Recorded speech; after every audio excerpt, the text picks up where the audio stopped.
Hello viewers, অচিন্তদার free coaching চ্যানেলে তোমাদের সকলকে স্বাগত জানাই। আজকের ভিডিওটিতে তোমরা যারা কলকাতা বিশ্ববিদ্যালয়ে বিএ পলিটিক্যাল সায়েন্স সেকেন্ড সেমিস্টারে পড়ছো, অনার্স বা পাশে বা জেনারেলে, তোমাদের যে ডিএস সিসি2 বা এমডিসি2 বা সিসি2 বা এম2 এই পেপারটি রয়েছে, ভারতের সাংবিধানিক সংস্কার, এই পেপারটির যে সাজেশন 2024-এর সাজেশন নিয়ে আজকের ভিডিও ক্লাসে বিস্তারিত আলোচনা করব। সে প্রসঙ্গে যাওয়ার আগে এটা বলবো যে এই পেপারটির যে সিলেবাস, সেই সিলেবাস নিয়ে বিস্তারিত আলোচনা সহ ইতিপূর্বে আমার চ্যানেলে আমি তার ভিডিওটি আপলোড করেছি, তার লিঙ্ক দেওয়া থাকবে এই ভিডিওর ডেসক্রিপশন বক্সে, তোমরা ভিডিওটি অবশ্যই দেখে নিও। এছাড়া এই সাজেশন যেটি তোমাদেরকে আমি এখন প্রোভাইড করব, সেই সাজেশনের প্রতিটি প্রশ্নের ধরে ধরে তার আমি একটার পর একটা ভিডিও ক্লাসের ভিতর দিয়ে তার আলোচনা সহ, তার ব্যাখ্যা সহ, তার উত্তর আমি তোমাদের সামনে তুলে ধরবো একের পর এক নিয়মিতভাবে। তাই আমার এই অচিন্তদার ফ্রি কোচিং চ্যানেলটি তোমাদের জন্য ভীষণ গুরুত্বপূর্ণ একটি চ্যানেল হতে চলেছে। তোমরা তো সাবস্ক্রাইব করবেই, তোমাদের বন্ধুদের কাছে শেয়ার করবে, তোমাদের মতামত নিচে কমেন্ট সেকশনে কমেন্ট করে জানাবে এবং ভিডিওটি ভালো লাগলে অবশ্যই লাইক করবে। তো চলো শুরু করা যাক। আজকের ক্লাসের মূল আলোচনার বিষয়কে আমরা দেখে নিই। CU BA political science honours এবং জেনারেল, অনার্স এবং জেনারেলদের ক্ষেত্রে সেকেন্ড সেম একই সেম টু সেম সিলেবাস।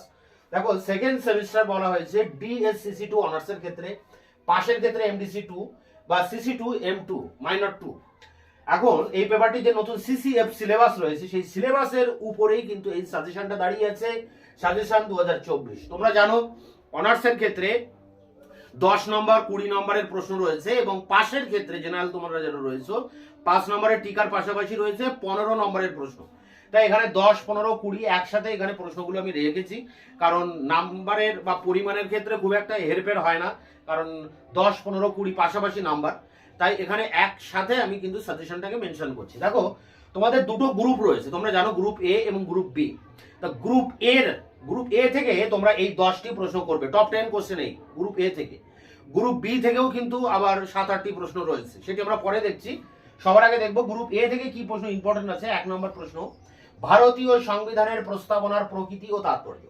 তা ভারতীয় সংবিধান যেটা রচনা হয়, গণপরিষদ রচনা করে, সেই সংবিধানের একটা প্রস্তাবনা রয়েছে, যাকে আমরা সংবিধানের মুখবন্ধ বলি। যেমন কোনো গ্রন্থের একটা ভূমিকা থাকে, সংবিধানেরও কিন্তু একটা প্রস্তাবনা আছে। সেই প্রস্তাবনায় ভারতের যুক্তরাষ্ট্রের যে প্রকৃতি বা ভারতের সংবিধানের যে প্রকৃতি, এক কথায় সংবিধানে কি রয়েছে তার যে সার সংক্ষেপ এই প্রস্তাবনাতে দেওয়া আছে।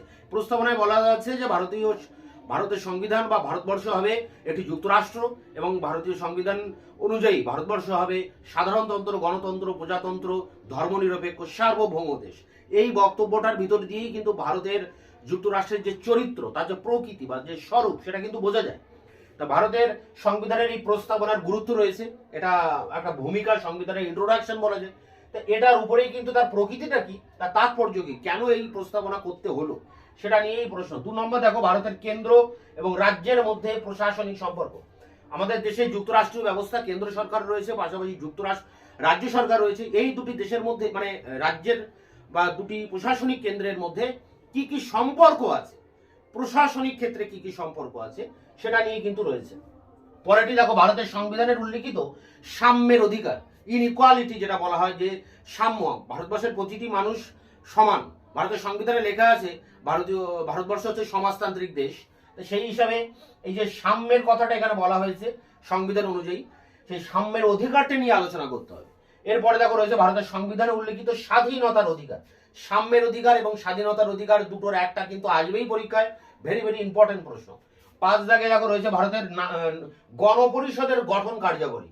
তো ভারতের সংবিধান রচনা করে গণপরিষদ, যার সভাপতি ছিলেন রাজেন্দ্র প্রসাদ, অন্যান্য সদস্যরা ছিলেন যেমন বি.আর. আম্বেদকর, জওহরলাল নেহরু এবং আরো অনেকে ছিলেন। তো সেই যে গণপরিষদ বিভিন্ন বৈঠকের ভিতর দিয়ে সংবিধানটার খসড়া তৈরি করে এবং একটা সময় এই সংবিধানটাকে গ্রহণ করা হয়, অ্যাক্টিভ করা হয় 1950-এর 26শে জানুয়ারি। সেই গণপরিষদ, যে পরিষদ সংবিধানটা রচনা করলো, সেই গণপরিষদ কিভাবে গঠিত হয়েছিল এবং তার কার্যাবলীগুলো কি, সেটা নিয়ে একটি প্রশ্ন।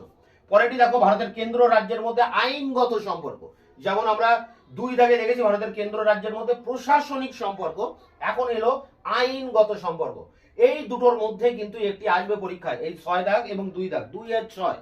একটা হচ্ছে প্রশাসনিক সম্পর্ক, একটি আইনগত সম্পর্ক কেন্দ্র এবং রাজ্যের মধ্যে যুক্তরাষ্ট্রীয় ব্যবস্থায়।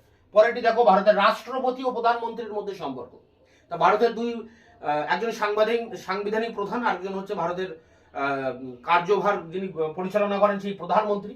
রাষ্ট্রপতি আর প্রধানমন্ত্রী, এনাদের মধ্যে কানেকশনটা কি, সম্পর্ক কি, কিভাবে এনাদের ভিতরে ক্ষমতাকে বন্টন করা হয়েছে এবং যে ভারসাম্য রক্ষা করে ভারতের শাসন পরিচালিত হয়, সেই বিষয়টিকে এখানে তুলে ধরতে হবে। রাষ্ট্রপতি এবং প্রধানমন্ত্রীর মধ্যে সম্পর্ক।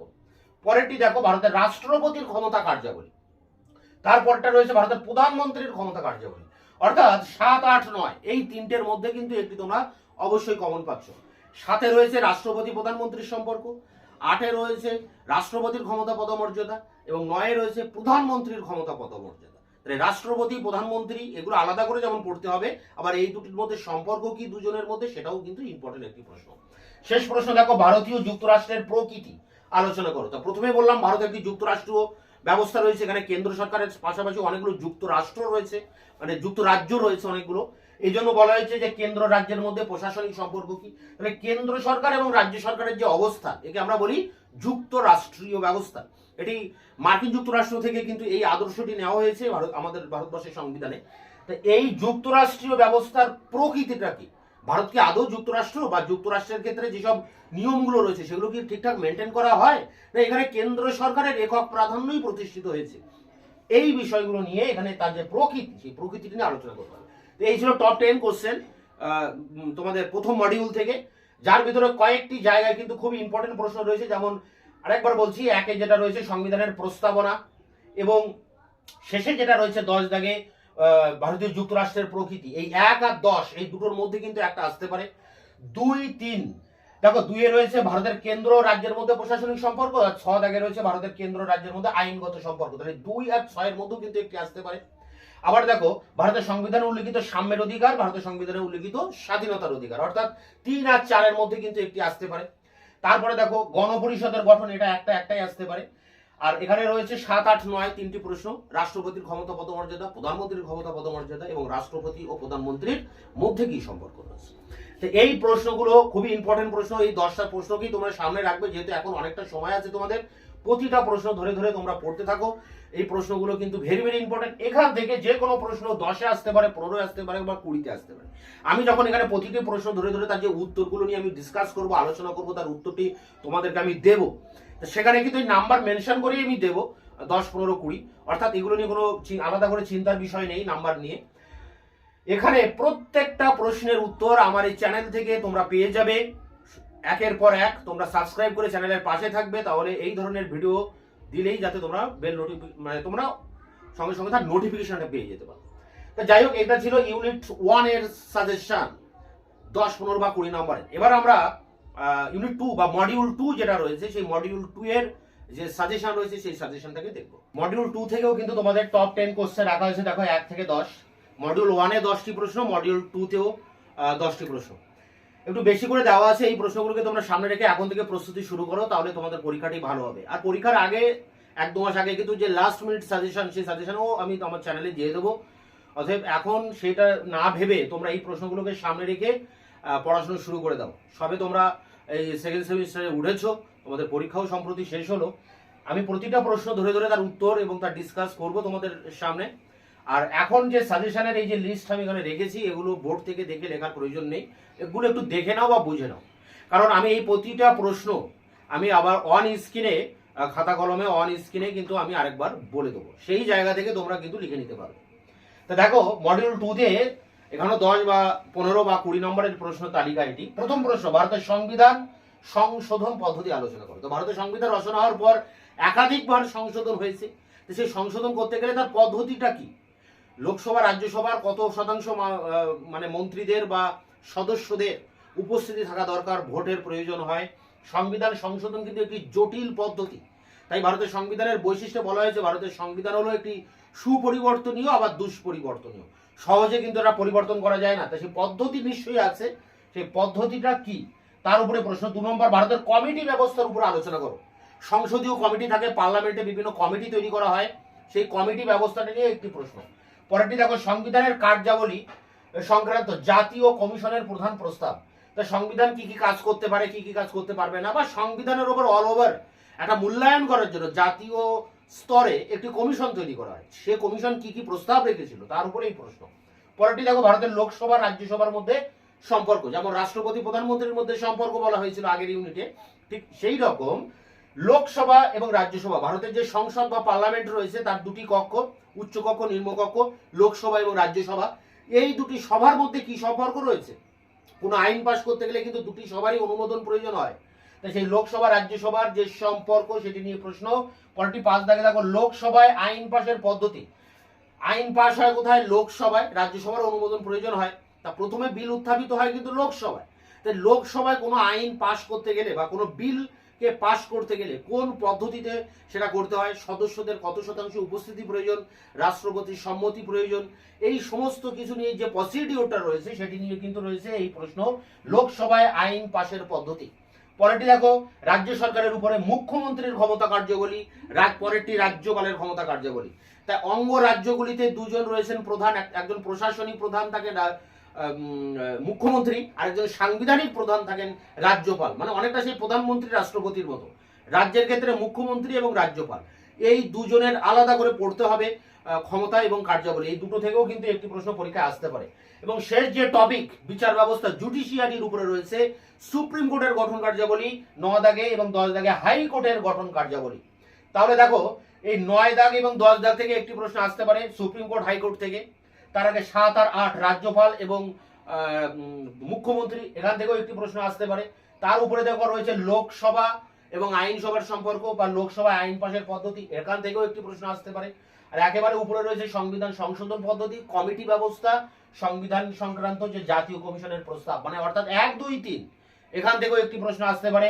4, 5 থেকে একটি প্রশ্ন আসতে পারে, 6, 7 থেকে একটি প্রশ্ন আসতে পারে, আর 6, 7, 8 এই তিনটি থেকে একটি প্রশ্ন আসতে পারে, আর 9, 10 থেকে একটি প্রশ্ন আসতে পারে। তা তোমরা এই প্রশ্নগুলোকে সামনে রেখে প্রিপারেশন শুরু করো। এর প্রত্যেকটা উত্তর আমি দিয়ে দেবো এর পরবর্তীতে একের পর এক ভিডিও ক্লাসের ভিতর দিয়ে। তোমরা চ্যানেল সাবস্ক্রাইব করে চ্যানেলের পাশে থাকবে আর তোমাদের বন্ধুদের কাছে শেয়ার করবে। তোমাদের বন্ধুদের অনেকের হয়তো ইতিহাস অনার্সে আছে বা পাশে আছে, সেই ইতিহাস অনার্স পাশও কিন্তু আমার চ্যানেলে আমি তাদেরকে অনলাইন টিউশনের মাধ্যমে আমি তাদেরকে পড়াবো এরকম ফ্রি কোচিং এর ভিতর দিয়ে। অতএব এই চ্যানেলকে তোমাদের বন্ধুদের কাছে অবশ্যই শেয়ার করবে। বা তোমাদের বন্ধু বান্ধবীদের মধ্যে অনেকের হয়তো এডুকেশন পাশে বা অনার্সে রয়েছে, তাদেরকেও তোমরা চ্যানেলকে শেয়ার করবে, কারণ এই চ্যানেলের ভিতর দিয়ে এডুকেশন সাবজেক্টটিও পাশের ক্ষেত্রে বা অনার্সের ক্ষেত্রে কিন্তু পড়ানো হবে সেকেন্ড সেমিস্টারে। তাই এই চ্যানেল তোমাদের, যারা তোমরা সেকেন্ড সেমিস্টারে পড়ো, তোমাদের জন্য ভীষণ গুরুত্বপূর্ণ একটি চ্যানেল। তোমরা অবশ্যই চ্যানেলকে সাবস্ক্রাইব করে চ্যানেলের পাশে থাকবে, আমাকে উৎসাহিত করবে যাতে তোমাদের ক্লাস রিলেটেড একের পর এক ভিডিও আমি তোমাদের সামনে এনে হাজির করতে পারি। তা তোমরা জানো এর আগের আমরা সিলেবাস ডিসকাসে দেখেছি যে তোমাদের নাম্বার প্যাটার্ন কিন্তু 5 নম্বরের টিকা থাকবে 3টি, যেখানে 6টি প্রশ্ন থাকবে, 3টি প্রশ্ন অ্যাটেন্ড করতে হবে। আর থাকবে অনার্সের ক্ষেত্রে 10 নম্বর এবং 20 নম্বর, পাশের ক্ষেত্রে থাকবে শুধু 15 নম্বর। তা 10, 5, 15, 20 এগুলো আমরা আলোচনা করলাম দুটি মডিউল থেকে, কিন্তু বাকি রয়ে গেছে 5 নম্বরের টিকা প্রশ্ন। অল্প মাত্র কয়েকটি প্রশ্ন তোমরা দুটি মডিউল থেকে 5 নম্বরের প্রশ্ন করবে, এরপরে আমরা সেই বিষয়টা নিয়ে আলোচনা করব। এবার আমরা 5 নম্বরের যে টিকা প্রশ্নগুলো রয়েছে সেগুলো নিয়ে দেখব। দেখো 5 নম্বরের প্রশ্ন তোমরা মডিউল 1 থেকে করবে 6টি প্রশ্ন এবং মডিউল 2 থেকে করবে 4টি প্রশ্ন। তাহলে 6 আর 4 10টি প্রশ্ন যদি তোমরা করো, এই 10টি মডিউল 1-এ 1 থেকে 6, মডিউল 2-এ 1 থেকে 4, মোট এই 10টি প্রশ্ন যদি তোমরা করো, এখান থেকে তোমরা কিন্তু 3টি প্রশ্ন অবশ্যই কমন পেয়ে যাবে। পরীক্ষায় 3টি প্রশ্ন লিখলেও আসবে প্রায় 6টি প্রশ্ন, অর্থাৎ সেই 6টি প্রশ্ন কমন পেতে তোমরা যদি 10টি প্রশ্ন দেখো তাহলে এর ভিতর থেকে কমন পাবে। প্রথম প্রশ্ন দেখে নাও, 1 নম্বরে, ভারতের সংবিধানে উল্লেখিত ধর্মীয় স্বাধীনতার অধিকার। ধর্মীয় স্বাধীনতার অধিকার, সবাই যে যার মতো স্বাধীনভাবে ধর্ম পালন করতে পারি আমরা, এই অধিকারটি সংবিধানে রয়েছে। যেমন বড় প্রশ্ন তোমরা করছো সংবিধানে সাম্যের অধিকার, স্বাধীনতার অধিকার, সেই রকম টিকাতে করবে তোমরা ধর্মীয় স্বাধীনতার অধিকার। এরপরে 2-এ আছে দেখো, ভারতের রাষ্ট্রপতির জরুরি ক্ষমতা। রাষ্ট্রপতির ক্ষমতা পদমর্যাদা এর আগে বড়তে পড়ছো, সেখান থেকেই কিন্তু উঠে আসছে একটি প্রশ্ন, রাষ্ট্রপতির জরুরি ভিত্তিক ক্ষমতা। ভারতের রাষ্ট্রপতি অর্থনৈতিক সংকটে বা শান্তি শৃঙ্খলা বা প্রশাসনিক বিশৃঙ্খলার অজুহাতে বা জরুরিকালীন যুদ্ধকালীন পরিস্থিতিতে দেশের ক্ষমতা নিজের হাতে নিতে পারেন। এই জরুরিকালীন যে ক্ষমতা 3 ধরনের দেওয়া আছে তার হাতে, সেটা নিয়ে এই প্রশ্ন। পরেরটি দেখো 3, কেন্দ্র রাজ্যের মধ্যে অর্থনৈতিক ক্ষমতা বা সম্পর্ক। এর আগে কেন্দ্র রাজ্যের মধ্যে প্রশাসনিক সম্পর্ক বা শাসনতান্ত্রিক সম্পর্ক, এগুলো তো আইনগত সম্পর্ক বড়তে পড়ছো, পাশাপাশি তোমরা অর্থনৈতিক যে ক্ষমতা আছে কেন্দ্র রাজ্যের মধ্যে, এটা টিকাতে পড়বে। পরেরটা দেখো 4, নির্দেশমূলক নীতির তাৎপর্য। নির্দেশমূলক নীতি বলতে সংবিধান রাষ্ট্রকে জনগণের উন্নতির জন্য কিছু কিছু নির্দেশ দিয়েছে, যে নির্দেশগুলো রাষ্ট্র মানতেও পারে নাও পারে। এগুলো আদালত কর্তৃক বলবৎযোগ্য নয়। এই নির্দেশমূলক নীতিগুলোর ভ্যালু বা গুরুত্বটা কি? পরেরটি দেখো 5, নাগরিকত্ব অর্জনের পদ্ধতি। মানে যে আমরা যে সিটিজেনশিপ পাই বা নাগরিকত্ব 18 বছর বয়স হলে আমরা ভোটাধিকার পাই, সেটা পাওয়ার তার যে পদ্ধতিটা কি, সেই যেমন ভারতে জন্মগ্রহণ করতে হবে, এদেশে নাগরিকত্ব হতে গেলে এরকম বিভিন্ন তার পদ্ধতিটা রয়েছে, তো বিভিন্ন টাইটেরিয়া রয়েছে, কি কি ডকুমেন্টস লাগে, সবকিছু নিয়েই কিন্তু এই নাগরিকত্ব বা ভোটাধিকার পাওয়ার জন্য যে পদ্ধতি রয়েছে সেই পদ্ধতি। পরেরটি ভারতের নাগরিকদের মৌলিক কর্তব্য। দেখো ভারতীয় নাগরিকরা অনেক অধিকার ভোগ করে, প্রায় 6টি অধিকার ভোগ করে, আগে 7টি অধিকার ছিল। তা এই অধিকার ভোগের পাশাপাশি ভারতীয় নাগরিকদের কিছু কর্তব্য পালন করতে হয়। ভারতের জাতীয় সঙ্গীত, জাতীয় পতাকার প্রতি বা জাতীয় স্মৃতির প্রতি কিন্তু আমাদের সম্মান প্রদর্শন করতে হয়। ভারতের ঐক্য সংহতিকে মেনে চলতে হয়, দেশের আইন মেনে চলতে হয়, কর প্রদান করতে হয়। এরকম নানা রকম যেসব নিয়ম নীতি রয়েছে যেগুলো আমাদেরকে পালন করা অবশ্যই কর্তব্য। তো সেই নাগরিকদের মৌলিক কর্তব্যগুলো কি? তো এই ছিল 6টি প্রশ্ন মডিউল 1 থেকে করবে। এখান থেকে তোমরা অবশ্যই প্রশ্ন কমন পাবে। এবার মডিউল 2 এ দেখো প্রথম প্রশ্ন, লোকসভায় স্পিকারের ভূমিকা। তো লোকসভার একজন স্পিকার আছেন, তার ভূমিকাটা কি সেটা নিয়ে একটা প্রশ্ন। পরেরটি রাজ্যপালের স্বেচ্ছাধীন ক্ষমতা। রাজ্যপালের ক্ষমতা কার্যাবলী এর আগে তোমরা পড়ছো বড়তে, তার ভিতর থেকেই একটা পার্ট স্বেচ্ছাধীন ক্ষমতা। রাজ্যপাল তার অনেক নিজস্ব কিছু ক্ষমতা আছে, যে ক্ষমতার দ্বারা তিনি অনেক কিছু কিন্তু ব্যাপারে সক্রিয় হতে পারেন। পরেরটি বিচার বিভাগীয় সক্রিয়তা। কিছু কিছু ব্যাপার আছে যেখানে মানে বিচার বিভাগ মানে হাইকোর্ট বা সুপ্রিম কোর্ট সক্রিয়ভাবে কোনো বিষয়ের উপরে কোনো অপরাধ সংগঠিত হলে তার উপরে কিন্তু সে তদন্ত করতে পারে স্বতঃপ্রণোদিত হয়ে। তা সেই সক্রিয়তা, বিচার বিভাগের সেই সক্রিয়তা কি? আর পরেরটি আছে 4 দাগে সংসদীয় ব্যবস্থা মানে পার্লামেন্টারি ব্যবস্থা। ভারতবর্ষে যে পার্লামেন্টারি বা সংসদীয় ব্যবস্থার সূত্রপাত হয়েছে জওহরলাল নেহরুর হাত ধরে, সেই ব্যবস্থাটির উপরে একটি টিকা লিখতে হবে। তো এই ছিল 10টি প্রশ্ন, এই টপ 10 প্রশ্ন বলা যায় টিকার ক্ষেত্রে। তো এই প্রশ্নগুলোর উত্তর আমি একের পর এক ভিডিও ক্লাসের ভিতর দিয়ে তোমাদের সামনে নিয়ে আসবো। তো চ্যানেলকে সাবস্ক্রাইব করে চ্যানেলের সাথে থাকবে, যাতে এই ধরনের ভিডিওগুলো দিলেই তোমরা তার নোটিফিকেশন পেয়ে যেতে পারো। এখন আমরা এখানে কিন্তু বোর্ডে অনেকটা শর্ট ভাবে প্রশ্নগুলো আমরা এখানে আলোচনা করলাম। এই প্রশ্নগুলোর ইংলিশ ভার্সানও আছে, তোমাদের মধ্যে অনেকে ইংলিশ ভার্সানও তোমরা পড়াশোনা করো। তাই আমি এবার অন স্ক্রিনে, মোবাইলের অন স্ক্রিনে আমরা এবার এই যে প্রশ্নগুলো আরেকবার প্রতিটি প্রশ্ন ধরে ধরে একবার দেখে নেব খাতা কলমে, প্রথম থেকে বড় প্রশ্ন, ছোট এবং টিকা, প্রতিটি প্রশ্ন ধরে ধরে এবং তার ইংলিশ ভার্সন কোশ্চেনটি ও তার পাশাপাশি আমরা দেখব। তাই আমরা এবার এই টোটাল সাজেশনটি আমরা এবার অন স্ক্রিনে একবার দেখে নেব। BA political science honours general second সেমিস্টারদের জন্য DA-CC2, MD-C2, CC2, M2 suggestion 2024। এখানে মার্কস 10, 15 বা 20-র জন্য মডিউল 1 থেকে করবে। ভারতীয় সংবিধান প্রস্তাবনার প্রকৃতি ও তাৎপর্য, তার ইংরেজি ভার্সন দেখো এখানে দেওয়া আছে। পরেরটি দেখো, ভারতের কেন্দ্র ও রাজ্যের মধ্যে প্রশাসনিক সম্পর্ক আলোচনা করো, তারও কিন্তু এখানে ইংরেজিটা কিন্তু দেওয়া আছে। যেমন discuss the administrative relationship between the centre and state in India. পরেরটি দেখো 3 দাগে রয়েছে, ভারতের সংবিধানে উল্লেখিত সাম্যের অধিকার আলোচনা করো। Discuss the right of equality maintained in constitutions of India. 4 দাগে রয়েছে, ভারতের সংবিধানে উল্লেখিত স্বাধীনতার অধিকার আলোচনা করো। Discuss the right of freedom maintained in the constitutions of India. 5 আছে, ভারতের গণপরিষদের গঠন কার্যাবলী আলোচনা করো। Discuss the structure and function of constitute assembly in India. 6 দাগে আছে দেখো, ভারতের কেন্দ্র রাজ্যের মধ্যে আইনগত সম্পর্ক, write a legal relationship between centre and state in India. পরেরটি দেখো, ভারতের রাষ্ট্রপতির ও প্রধানমন্ত্রীর মধ্যে সম্পর্ক লেখো, write a relationship between president and prime minister of India. 8-এ রয়েছে দেখো, ভারতের রাষ্ট্রপতির ক্ষমতা কার্যাবলী আলোচনা করো। Discuss the power and function of the president of India. 9 দাগে, ভারতের প্রধানমন্ত্রীর ক্ষমতা কার্যাবলী আলোচনা করো। Discuss the power of function of the prime minister of India. ভারতের যুক্তরাষ্ট্রের প্রকৃতি আলোচনা করো। Discuss the nature of United state of India. 11 দাগে, ভারতের রাষ্ট্রপতির জরুরি ক্ষমতা আলোচনা করো। Discuss the emergency power of the president of India. এবং 12 দাগে রয়েছে, ভারতের সংবিধানের বৈশিষ্ট্যগুলি আলোচনা করো, write the characteristics of Indian constitution. 13 দাগে, ভারতের রাষ্ট্রপতি নির্বাচন পদ্ধতি আলোচনা করো। Discuss the procedure of election of president of India.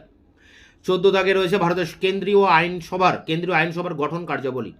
Discuss the function of central লেজিসলেট of India. এবং শেষ প্রশ্ন 15 দাগে, ভারতের লোকসভার স্পিকারের কার্যাবলী আলোচনা করো। Discuss the function of speaker Lok Sabha of India. তো এই ছিল মডিউল 1 থেকে বড় প্রশ্নের সাজেশন। মডিউল 2 থেকে যে প্রশ্নগুলো করবে দেখে নাও।